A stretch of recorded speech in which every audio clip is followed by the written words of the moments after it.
Welcome back, underdogs, misfits, and other little lunatics. So, it's quarter to 1 a.m. my time, which means it's perfect reading time. I hope everybody had a wonderful day. I certainly did. Well, let's get into it. Okay, this chapter, let's get situated. Ooh, ooh. I got a new nail polish. It's pretty cool. It's like I don't know. It's just really cool. Almost like a jelly bean. I like it. I like it a lot. See? It's pretty. Okay, here we go. The sheltering of melancholy. Here we go again. Jeez. Okay. When she spoke at last, I couldn't tell whether she was addressing me or herself. My pine trees died too, she said. People kept telling me they would, but I didn't believe it. I believe it now. She shook her head slowly. I try to water them, but the pressure is off. They must be repairing pipes in the neighborhood or something. I don't know why it struck me with such vivid force at that moment. Perhaps the mundane quality of what she said, but I remembered Albert's words.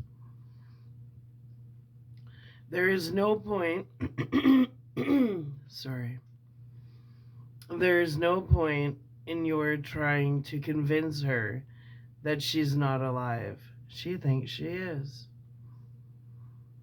That was the true horror of this situation. If she knew that she'd committed suicide and that this was the end result, some kind of approach might be made.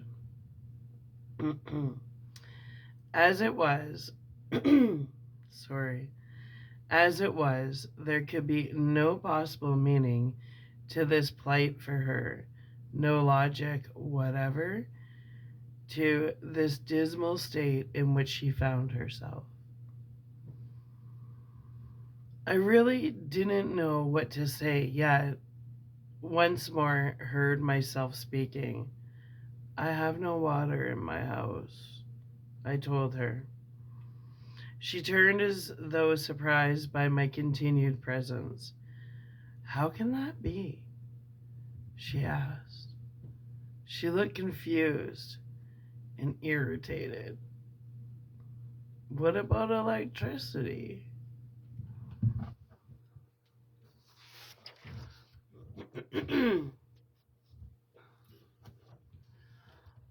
I have that too, I said, realizing then why I'd spoken as I had.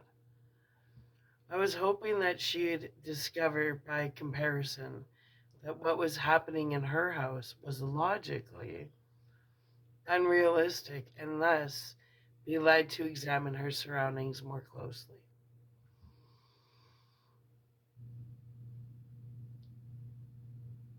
What about your gas service? I asked, pursuing the idea.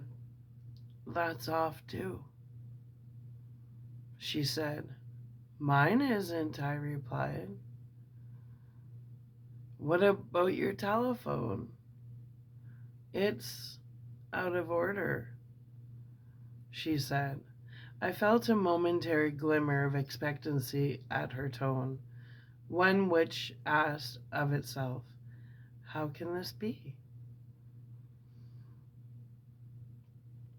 I don't understand, I said, trying to press my advantage. It doesn't make sense that all your services would be out at all at the same time. Yes, it's odd. She stared at me. Very odd, I said. That only your house would have none of them. I wonder why. I watched her carefully. Was any degree of awareness reaching her? I waited anxiously to see. I should have known. If convincing her was all that simple, in all likelihood, someone would have done it already. I knew that as a look of apathy replaced the one of doubt, replaced it instantly. She shrugged. Because I'm on a hilltop, she said. But why? She broke in. Would you call the phone company for me and tell them my service is out?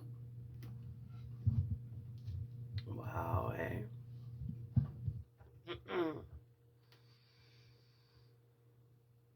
I stared at her, confounded by my own frustration. For a moment, I had a reckless urge to tell her everything directly, who I was and why she was there. Something held me from it, though, sensing the puerile of attempting to convince her that way. Another idea occurred. Why don't you come to my house and call them for yourself? I asked. I can't, she said. Well, she's just lost. Why? I don't leave. I, she said, why not? My voice was edged with impatience now. I was so disturbed by my failure to help her in the least. I just don't leave.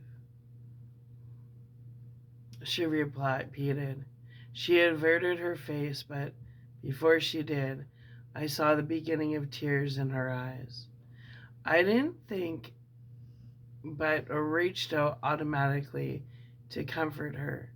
Ginger growled, and I drew back my hand. Would I feel it if she attacked? The thought occurred. Could I bleed? Suffer? Pain?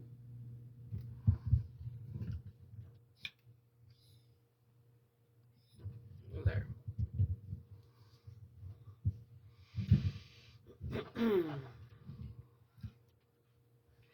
Where were we? I always get like this when I first start reading, and then I get right into it. Sorry. My question was answered. I could suffer pain at that level. Wait. Sorry.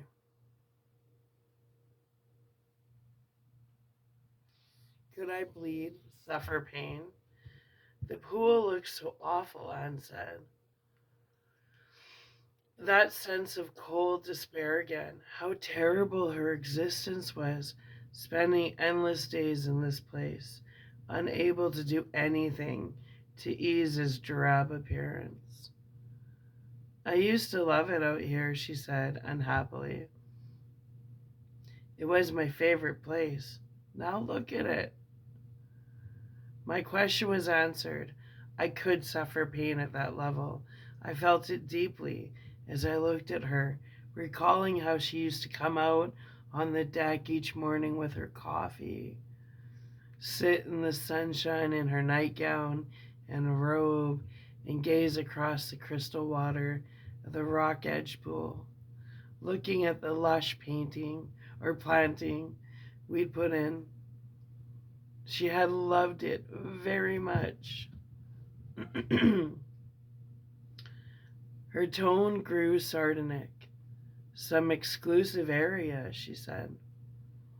Yeah, everything works at my house, I said, trying again. How nice for you, she responded coldly.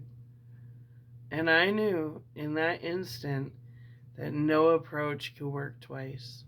I was back to square one in this dreadful game, forced to start all over again. Silence once more.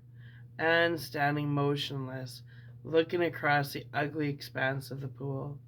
Ginger beside her, eyes fixed on me. What was I to do? I wondered in discouragement. It seemed as though the more time passed, the less aware of possibilities I became. I forced myself to concentrate. Was that the danger Albert had warned me about? That I would let these dismal surroundings draw me in and make me part of them?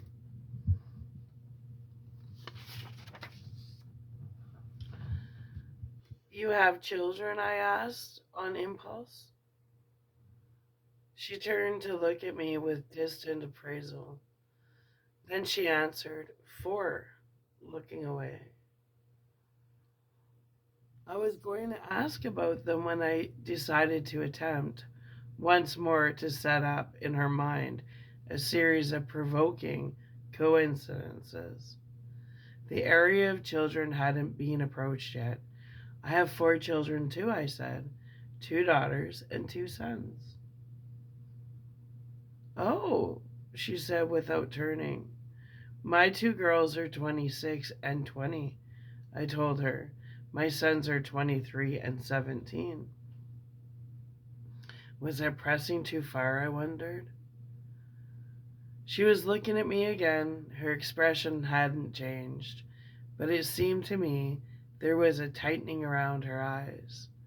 I braced myself and said, my children's names are Louise, Marie, Richard, and Ian. Now she was drawing back again, a distrustful look on her face. The expression of a woman who sensed that she was being baited, but didn't know how or why. I felt a pang of fear at that expression. Had I made a dreadful mistake? Even as I wondered that, I heard myself asked, what are your children's names? She said nothing. Mr. Nielsen, I said. Or Mrs. Nielsen, I said. I'd almost called her on.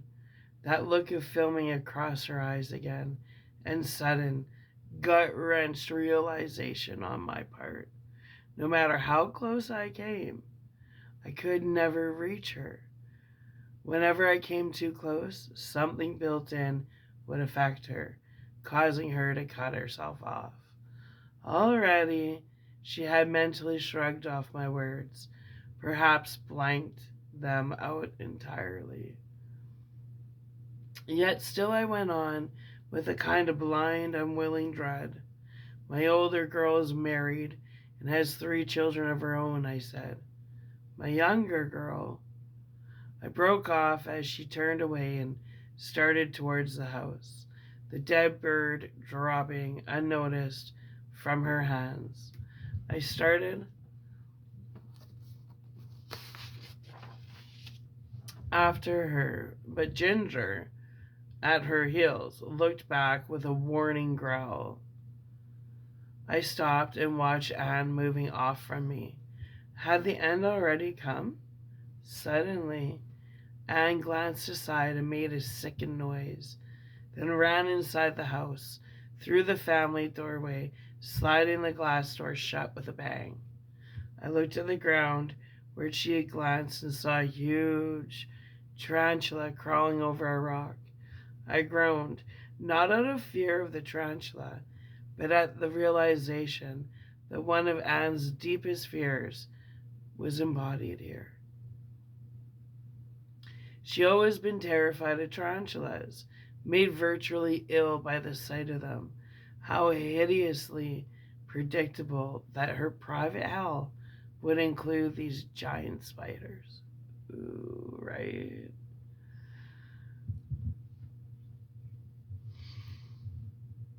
I guess we manifest our afterlife through our earthly thoughts. Like, choose your thoughts wisely. Anyway.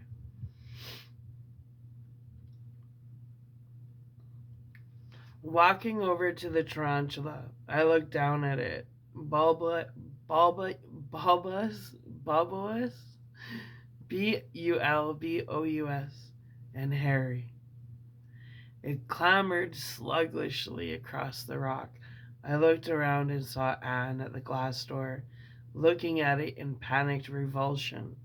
I looked around again and saw a shovel leaning against the house, moving to it. I picked it up and returned to the tarantula. I angled the blade in front of it until it had crawled onto the metal. Then, carrying the shovel to the edge of the deck, I flung the spider as far as I could, wondering as it arced across the pool and into the ivy, whether it was real or not. Did it exist on its own or only because Anne feared it? Right. I looked towards the family room door as it was opened slightly, and my heart leaped as I saw a look of childlike gratitude on Anne's face. "Thank you," she murmured. Even in hell there can be gratitude, I thought in wonder. I moved quickly to strengthen my position. "I noticed that your Sparkletts bottle is empty," I said. "May I put up a new one for you?" She looked immediately suspicious, and I almost groaned at the sight. "What do you want?" she asked. I forced myself to smile, just to say hello. I told her, "Invite you to my house for coffee?"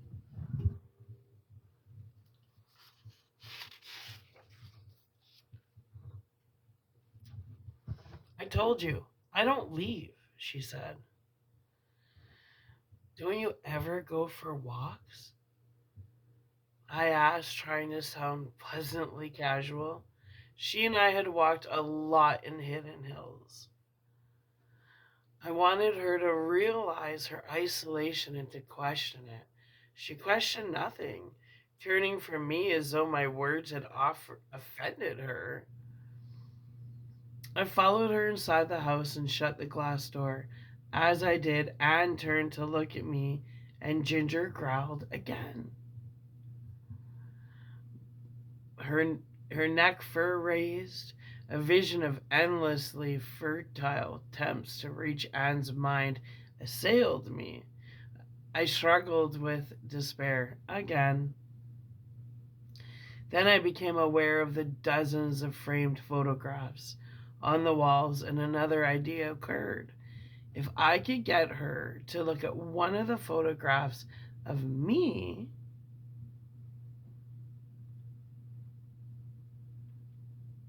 the obvious similarity to my present appearance might impress her. Ignoring Ginger's growl, I moved to the nearer wall and looked for a photograph of myself. All the photographs were faded and impossible to make out. Why did this happen? I wondered. Was it a part of Anne's self-denying punishment? I was going to mention it, then change my mind. It could only disturb her. Another idea. I turned to her and said, "I wasn't really telling you the truth before." She looked at me suspiciously uncertain. "My wife and I are separated," I said, "but not in the way you may think. We're separated by death." I felt myself wince at the spasmodic shudder my words caused in her. The look on her face, as though a knife had just been plunged into her heart. Still, I had to pursue it, hoping I was finally on the right track. "Her name was Anne, too," I said. "You like it here in Hidden Hills?" She asked as though I hadn't spoken. "Did you hear me?" I asked. "Where did you live before?" I said her name was Anne. She's so disconnected. Come closer. Let's get personal. Just kidding. Anyway, she's so disconnected. So disconnected. There. Kind of want you in my space now. I'm warming up. There's Phoenix.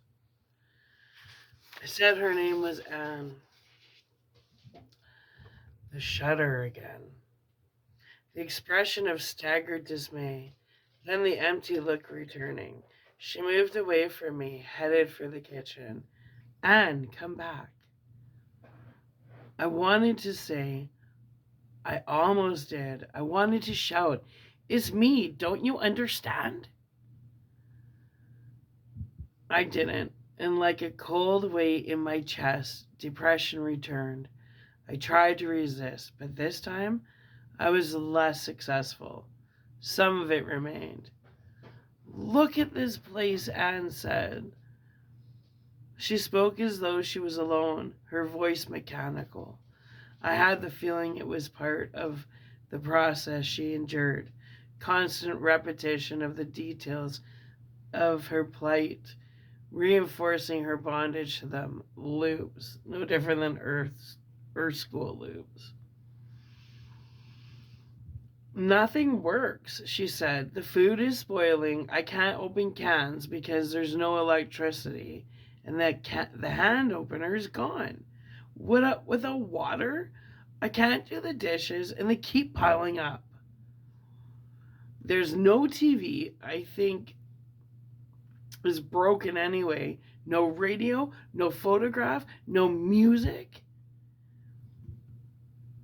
No heat except for scraps of wood I burn. The house is chilly all the time. I have to go to bed at dark because there are no lights and all the candles are gone. The rubbish company never picks up anymore. The whole place smells of trash and garbage. And I can't complain about anything because the phone is out. She broke off her somber catechism with a laugh that chilled me. Put up a Sparklets bottle? She said. They haven't made a delivery in such a long time. I can't remember the last one. She laughed again. A dreadful, bitter sound. The good life, she said. Ah, I swear to God, I feel like a character in some Neil Simon play. Everything around me falling apart. Everything inside me shivering. A sob shook her body, and I started towards her instinctively. Ginger blocked my way, teeth bared, a fierce growl rumbling in her chest. She looked like a hound of hell, I thought, despair returning again. I looked at Anne. I knew exactly what she was doing, but I had no strength to stop her. She was fleeing from the truth by immersing herself in the relative safety of afflictive details, the sheltering of melancholy. Well, that was an intense chapter. Oh, let's continue. This chapter is called Yet Pain and Blood. What do you drink? I asked her as another idea came. She looked at me as though I were a fool. What do you drink? I repeated. If the water's off and you have no sparklets. I don't know, she murmured, glaring at me. Juice, or isn't it spoiled? I interrupted. Canned juice, I don't know. You said. She turned away from me. What do you eat? I persisted. I can't cook without electricity, she said, as if it were an answer rather than an evasion. Are you hungry now? I asked. Again, that baleful look. Are you ever hungry? Not often, she answered coldly. Was any of this getting through to her? I was growing weary of torturous effort. Pardon me. Rashly, I made my point direct. Do you ever eat or drink? She averted her eyes with a hiss of irritation. What do you think? She snapped. I tried walking closer to her, only to stop as Ginger growled. Again. Why does she keep doing that? I asked. I sounded irritated now. I'm not here to hurt you. You couldn't if you wanted to, she said. I almost answered in kind. God help me, Robert. There to her assist there to assist her, and I almost responded with anger. Closing my eyes, I found to regain my motivation. When I opened my eyes again, I noticed her car outside, and yet another notion came. Is that the only car you have? I asked. For the third time, that critical look. We all have cars, she said. Where are they then? Being used, of course, by your children? Obviously. What about your husband's car? I told you he was in an accident, she said, stiffening. Someone said you have a camper. We do. Where is it? She looked at the place where we had always kept it parked, and a look of confusion distorted her face. She'd never even thought about it before. The realization came. Do you know where it is? I prodded. She turned on me in annoyance. It's being repaired, she said. Where? I asked. She blinked, looked momentarily disturbed. Then the vacant look was back again. I don't remember, she said. I'm sure I have it written down someplace. She broke off as I pointed at the car. How did it get dented? Someone hid it in a parking lot while I was shopping. Her smile was bitter. That's the way people are, she said. Whoever did it just left without telling me. You were shopping? I asked. I thought you said you never left the house. Now he's pissing her off. It's kind of funny. I heard a tinge of instability in her voice as she answered. That was before the battery went dead. She's so bitchy. We were back where we started. The loop. It's a loop. The convoluted turnings of her mind endlessly thwarting me. No matter what I tried, I couldn't make a point she'd recognize, much less react to. This gray world she existed in made sense to her. Horrible, depressing sense, but sense nonetheless. Wow. The wheels in my mind were turning more slowly now. I couldn't think of nothing new to try, and so I returned to an earlier approach. Maybe if I pushed it harder. You never told me what your children's names were, I said. Don't you have to leave? She asked. Holy shit. He just went through hell to find her, and she's like, get the fuck away from me.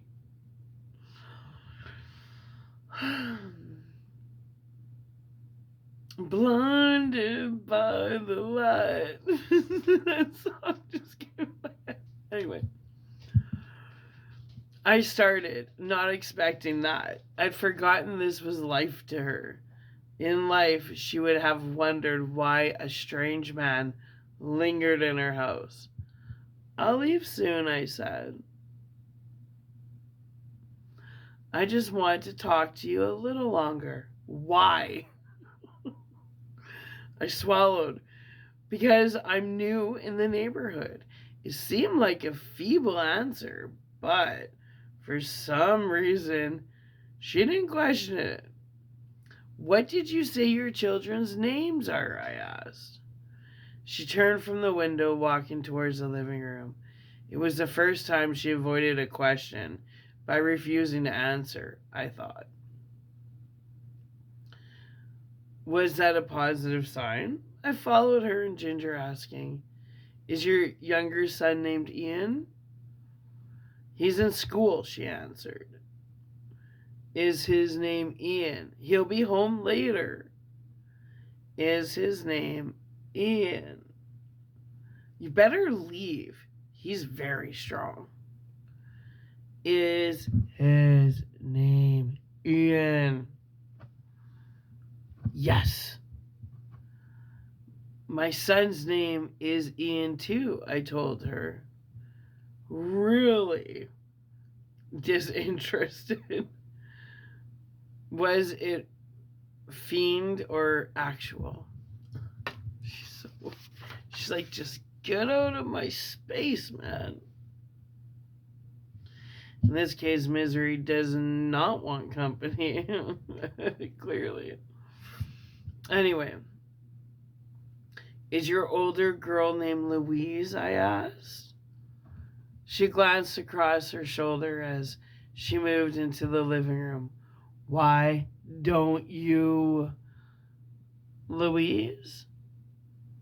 Why don't you go home? Louise? What if it is? She demanded. My older daughter's name is Louise too. How interesting.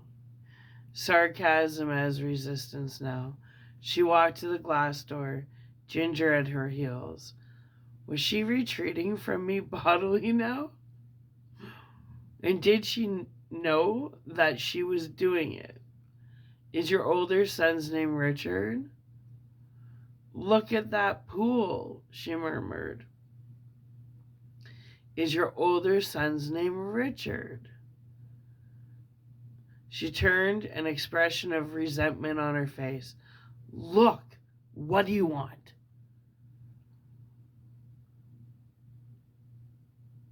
She asked, her voice rising. I almost said it all, unvarnished, laid out in a row. Then something stopped me. It was amazing. I still had that much awareness. My perception was becoming more and more blunted as time passed. I smiled as nicely as I could. Love, I thought. It has to be done with love. I'm just interested in the remarkable similarities in our life, I said. What similarities? She lashed out. That I look like your husband, for one. You don't, she cut me off. Not at all. You said I did. No, I didn't. Yes, you did. Then I was wrong, she flared, growling. Ginger showed her teeth once more. This dog, eh? All right, I'm sorry, I said. I had to be more careful. I wasn't trying to make trouble. It just seemed remarkable to me. She gazed out through the glass door again. I don't see anything remarkable at all, she muttered. You bitchy. Well, my wife's name is Anne. My children's names the same as yours. She turned on me again. Who said they were the same? She demanded. And my name is Chris, I said. She twitched sharply, gaping at me. For an instant, something lifted from her eyes. Instead of settling over them, I felt my heartbeat jolt. It passed as quickly as it came. A burst of raging anguish filled me. Damn this filthy place, I thought. I shuddered with the rage. and felt myself grow denser with it. Stop, I thought. I couldn't, though. I had no ability to reverse the process. Instead of helping her, I was descending to her world. He was resonating on her vibration. It's all in alignment, baby. Anyway. No, I thought. I won't do that. I was here to take her from this place, not join her there. She turned away again by then, staring through the murky glass, once more drawing her oppression around her like a guarding mantle. I don't know why I don't just put this place up for sale and leave, she said. Another sound of encumbered humor. Who'd buy it, though? She continued. The best real estate agent in the world couldn't sell it. She shook her head in disgust. The best real estate agent in the world couldn't give it away. She closed her eyes now, lowering her head. I keep polishing the furniture, she said, but dust keeps settling on top.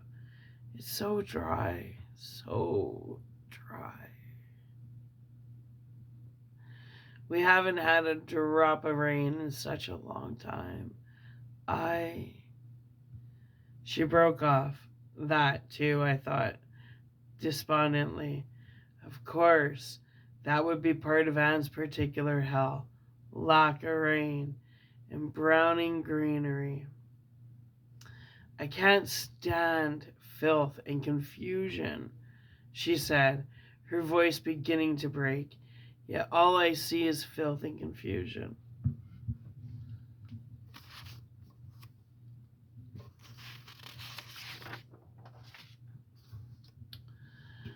I started forward once again, and Ginger braced herself to leap. Damn it! Can't you see I only want to help? I said, my voice rising. Anne jerked around, recoiling from me, and I felt a burst of agonized reproach inside myself. I drew back quickly as Ginger started for me, snarling. All right, I murmured, raising my hands in front of me. Ginger, Anne said sharply. Ginger stopped and looked at her. My mind felt numb with defeat. Everything I tried had failed. Now this blunder, for all I knew, I was farther from helping Anne now than before I had arrived. How vividly I saw what Albert had meant. This level was a cruel and cunning trap. People borrow books and don't return them, Anne said, continuing as though nothing had occurred. My best jewelry is gone. I can't find it anywhere. My best clothes are missing. I stared at her with no idea whatever what to say or do. She was hiding again, holding the details of her plight between herself and any possible understanding of them. I don't know who took those chessmen either, she said. My wife had a chess set like that she had made for me, I told her. One Christmas, a man named Alexander built it. Anne shuddered. Why don't you leave me alone? I lost control. You must know why I'm here, I said. You must know who I am. That maddening look in her eyes again, the filming away, the blind withdrawal. Anne, I said. I reached out, touching her. She gasped as though my fingers burned, and suddenly I felt Ginger's teeth clamp hard into my arm. I cried out and tried to pull away, but she tightened her grip so that I dragged her across. carpeting by her hind legs. "Ginger," I shouted. My voicing of her name came simultaneously with Anne's. Immediately the bite was released, and she was back beside Anne, trembling with reaction. Raising my arm, I looked at it. Yes, pain was definitely possible there. In blood, I watched it oozing darkly from the punctures. Afterlife, I thought. It seemed a mockery. No flesh, yet pain and blood. All right, we got 20 minutes to the hour. Let's get this other chapter in. Andale, andale. Ah, how you doing? Okay, here we go. There is only death. I looked up from my arm to see Anne start to cry. She was stumbling across the room, tears running down her cheeks. As I watched, she slumped down on the sofa and pressed her left hand over her eyes. The pain in my arm seemed slight now compared to the new despair I felt. Without thinking, I started towards her again, then jerked to a halt as Ginger made a lurching movement toward me. Her growl now mixed with a frantic wheezing sound, which told me how disturbed she was. I drew back hastily as Anne looked up, her face a mask of wretched anger. "Will you go?" she cried. I backed off slowly, watching Ginger. As she settled down into a nervous crouch, I stopped, looking behind me. I saw that I was standing near the piano bench and, backing up another few feet, I lowered myself onto it slowly, my gaze still fixed on Ginger. "I want Chris," Anne murmured, sobbing. I stared at her completely helpless. "I want him back. I need him back," she said. "Where is he? Oh God, where is he?" I swallowed. My throat was dry. It hurt. My arm ached from the bites. I might as well have been alive again. This level was so horrible. Horribly close to life, and yet so horribly far. Only racking sensations present, no compensations of any sort. "Tell me about him." I heard myself ask. I didn't know why I said it. I was straining now. The effort grew more arduous with every passing moment. She only wept. "What did he look like?" I asked. Once again, I knew what I'd begun. What I didn't know was if it would work. Why should it? Nothing else had. Still I went on. "Was he tall?" I asked. She drew in shaking breaths, fingering tears from her cheeks. "Was he?" She nodded jerkily. "As tall as I am?" I asked. She didn't reply. A shuddering sob instead. "I'm 6'2". He was tall. Was he as tall as me? Taller. She pressed her lips tighter. I ignored her reaction. "What color of hair did he have?" I asked. She rubbed her eyes. "What color of hair?" "I'm only trying, go away," she mumbled. "I'm only trying to help." "I can't be helped." Through gritted teeth. "Everybody can be helped," I told her. She looked at me expressionless. "If they asked," I said. She lowered her gaze. Had the significance of what I'd said reached her mind in any way at all? I asked her another question. "Was he blonde?" She nodded once. Like me? Her teeth clenched again. No! I fought an overwhelming urge to give up, stand, walk out of this house, go back to Summerland, and just wait. It all seemed so utterly hopeless. What did he do? I asked. She had her eyes shut, tears squeezed out from underneath the pressing lids and trickled down her pale cheeks. I heard he wrote for television. She mumbled something. Did he?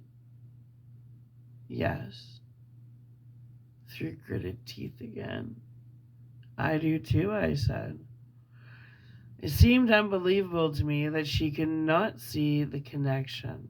It was so incredibly obvious. Yet she didn't. Never had the meaning of the phrases been so vivid to me. None so blind as those who will not see. I wanted to leave, but I couldn't desert her. Were his eyes green? I asked, plodding on. She nodded weakly. Mine are too, I said. No response. I shuddered fitfully. And can't you see who I am?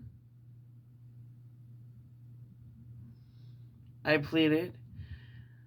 She opened her eyes, and for another of these moments, I had the feeling that she recognized me. I tightened, leaned towards her. Then she averted her face, and I shuddered again. Dear God, was there no way in heaven or hell of reaching her? She turned back quickly. Why are you doing this to me? She demanded. I'm trying to convince you who I am. I waited for her inevitable question. Who are you? It never came. Instead, she slumped back on the sofa, closing her eyes, shaking her head in slow, weary turns from side to side. I have nothing, she said. I couldn't tell if she was speaking to herself or me. My husband's gone. My children are gone. I'm all alone, deserted. If I had the courage, I'd kill myself. Oh, girl, you already did that. Her words horrified me. To have committed suicide and ended up in a place of so dreadful that it made her think of committing suicide. A twisted, relenting reflection within a reflection. No shit. I feel so heavy, she said, so tired and heavy. I can barely lift my feet. I slept and slept, but always wake exhausted. I feel empty, hollow. Albert's words returned to torment me. What happens to suicides? He said, is that they have a feeling of being hollowed out. Their physical bodies have been prematurely eliminated, their etheric bodies filling the void. But those etheric bodies feel like empty shells for as long a time as their physical bodies were meant to live. So ooh, that's why you don't play God in God's world, hey people? Well.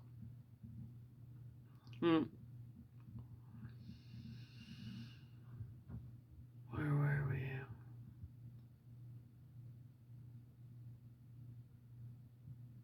Oh, but those other bodies feel like empty shells for as long a time as their physical bodies were meant to live.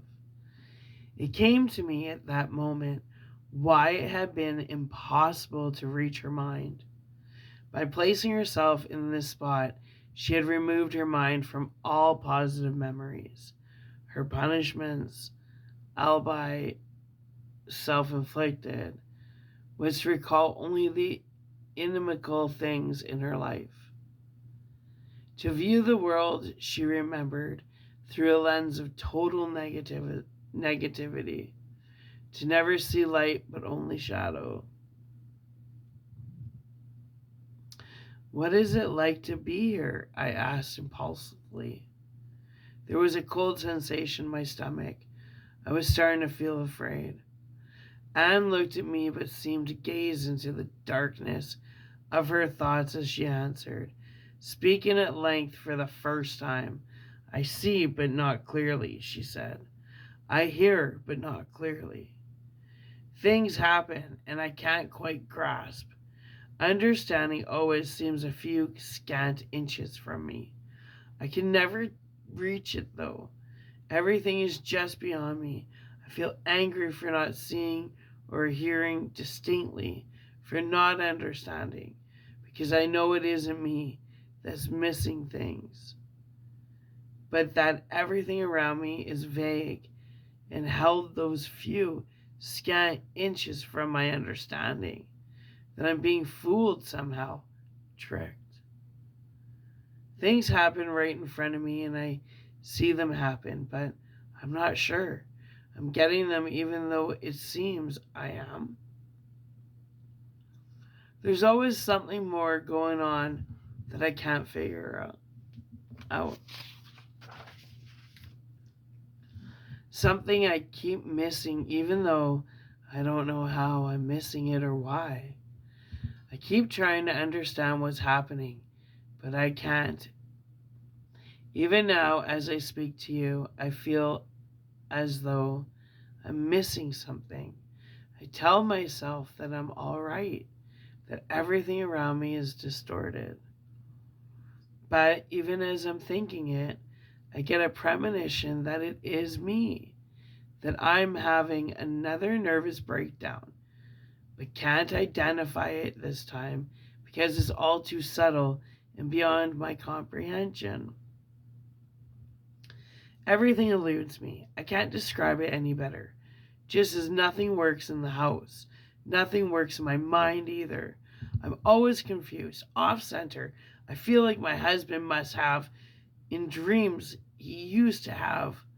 I found myself leaning towards her, anxious to capture every word she spoke.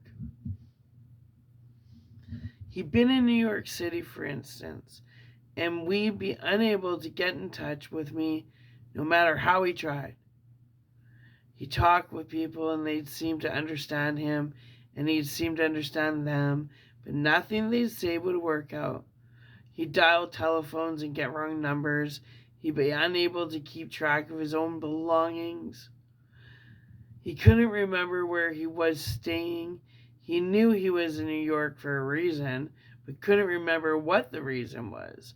He'd know he didn't have enough money to get back to California, and all his credit cards were missing. He'd never be able to figure out what was going on. That's how I feel. How do you know that isn't a dream then? I asked. A glimmer. Because I see and hear things, she answered. I feel things.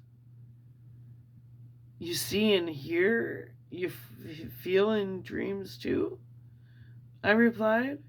My mind was laboring, but I sensed that there was something there, a connection. This isn't a dream, she said.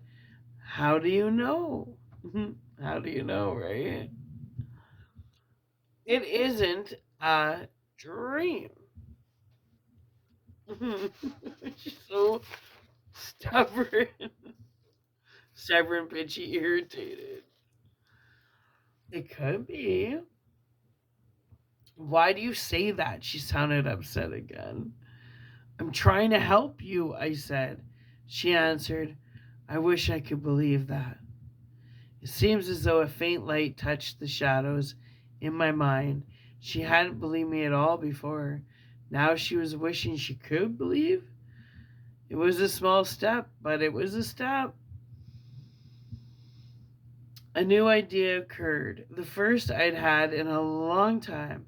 I realized, with something clearing in my mind, my son, Richard, had been. I paused, the word eluding me, looking into ESP. I finished. When I'd spoken his name, her face had tightened. He's been talking to a psychic, I said. Again, the tension in her face. Was I harming her or helping? I didn't know. But I had to go on. He's come after much thought to believe. I braced myself. That there's a life after death. That's stupid, she said immediately. No, I shook my head. No, he believes it. He feels there's proof that survival exists. She shook her head but didn't speak. He believes that murder is the worst crime anyone can commit, I said. I looked directly into her eyes. And suicide? She shuddered violently, tried to stand, but didn't have the strength and sank back down again. I don't see, she said. My mind felt clearer now. He believes that the taking of life is reserved to God alone, I told her. Why are you telling me this? She asked in a low, shaky voice. She trembled as she spoke, huddling against the sofa. Ginger was looking at her frightenedly, ears back. She knew something was wrong, but couldn't fathom what. Again, I braced myself. I'm telling you this because my wife committed suicide. I said. She took an overdose of sleeping pills. The blank look crossing her eye again. For some reason, it lifted almost instantly, as though she couldn't manage to retain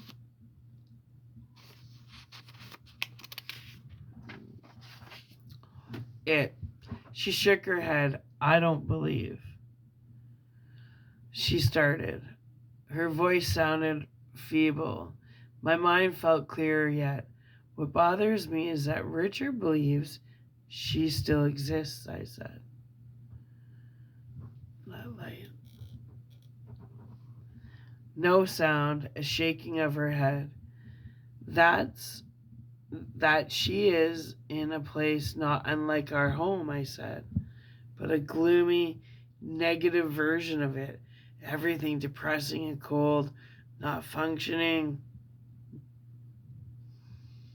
dirty and disordered. Her head kept shaking. She mumbled inaudible words. I think he's right, I said. I think that death is a continuation of life. Sure is. Sure is. That the person we are persists afterwards. No. An escape of sound like a stricken breath. Can't you see it? I asked. Your home was beautiful and warm and bright. Why should it be like this? Why? She kept drawing back. I knew she was terrified, but had to continue. This was the first approach that had accomplished anything. Why should your house look so ugly? I asked. Does it make any sense? Why should the gas and electricity and water and telephone all be off? Is there any logic to that? Why should the lawns and bushes and trees all be dying? Why should the birds all be dying? Why shouldn't it rain? Why should everything in your life go bad at the same time? Her voice was faint. I think she said, "Leave me alone." I think she's been saying that for the last 2 chapters. I kept it up. Don't you see that this house is only a replica of the home you knew? That you're only here because you believe it's real? Don't you see you're making this existence for yourself? He's like throwing it on her. Take responsibility, wifey. She shook her head, looking like a panicked child. Can't you understand why I'm telling you these things? I said. It's not just that my children have the same names as yours. Not just that my wife has the same name as yours. Your children are my children. You are my wife. I am not just a man who looks like your husband. I am your husband. We survived. Cool. Because he didn't get through there. I broke off as she lurched to her feet. Lies! She shouted. No, I jumped up. No, Anne. Lies! She screamed at me. There is no afterlife. That is only death. Ooh, and that's the end of this chapter, which brought us just past 1 hour. Perfect. Well, I'm going to have a coffee. I need a coffee. I was feeling a little tired, so. But I'm so into this book, I'd like to finish it throughout the night here. It might be a long one. You want to hang out with me for a long one? Yeah. Just kidding. Who had thought reading books could be so fun, hey? Anyway. We're going to come back, and the next chapter we're going to read is called The Battle Ended. Ooh, good. About frickin' time. Alright, underdogs, misfits, and other little lunatics. To all of you who are presently sleeping, I hope you're having the sweetest of dreams. To the rest of you who are tagging along with me, what a good frickin' book, eh? Sweet. Anyway, that's exactly what I'm gonna do. I'm gonna upload this. I'm gonna have myself a coffee, and I'm gonna wake up, and we're gonna nail out this book, and then you guys are gonna rent it and watch it and go, oh, what a good one. I'm still just that. Well, I know it's next, but it's kind of a surprise.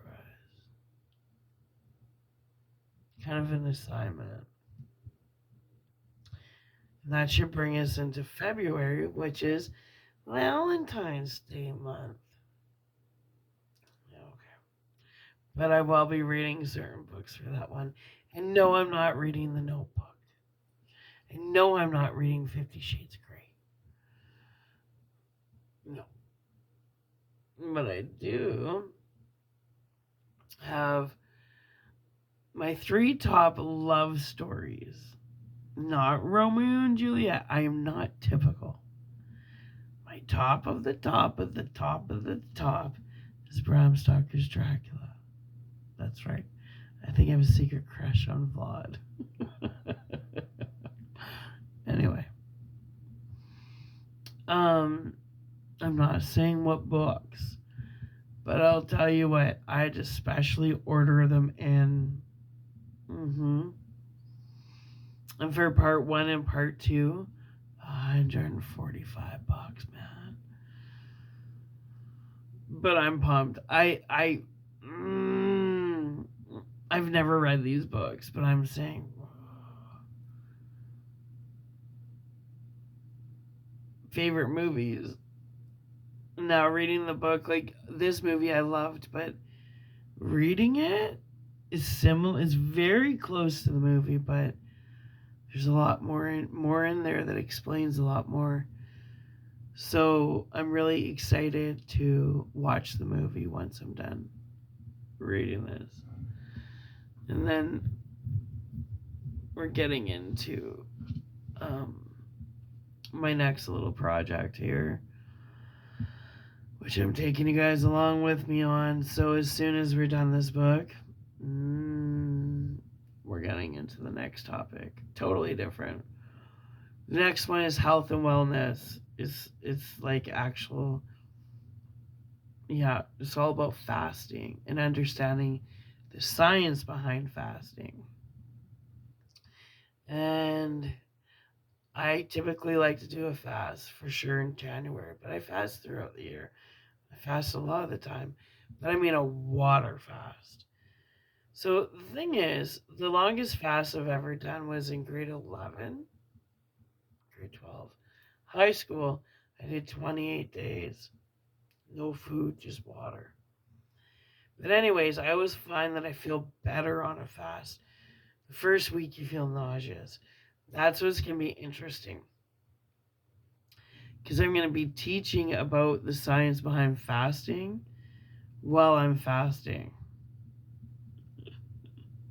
So we'll see. I'll be like dizzy. I'll be like, oh, I'm tired, man. But I have been preparing for it. Like I weaned off. I eat chicken, right? But I've weaned off the meats, and then I have my today. I had a baked. Well, no, I had 2 baked potatoes today. That was it. Well, yesterday, I guess, throughout the whole day. And then, going into see my little snack is Costco has these. Jake and I are hooked on them. They're peanut butter filled pretzels. Oh my god! And then you dip them in Nutella. Yeah, they're so good. You don't eat the whole bunch, but like 10 of them with a little Nutella, it's like, oh my god. So I cut that out like 4 days ago. So to yesterday, I had 2 potatoes and 3 pieces of chicken thighs. And so tomorrow, because we're going to wrap this book up, which means for now on until I start the fast, I get to have my basmati rice. And I apple if I want. Because you can't just go from eating like 3 meals a day to a water fast. No. Yeah. I even cut out the what's it called? Coffee. So what happens is you want to put your good flora back in your body after doing a water fast. So that fermented yogurt, not yop, but I can't remember what it's called, but it's actually good for you. So I'll, like, when I'm done the fast the next day, I'll chug 3 of those, get that flora going again.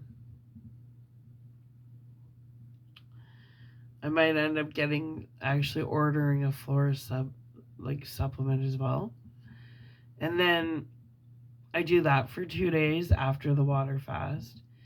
And then after those 2 days, I go into the 3-day military diet.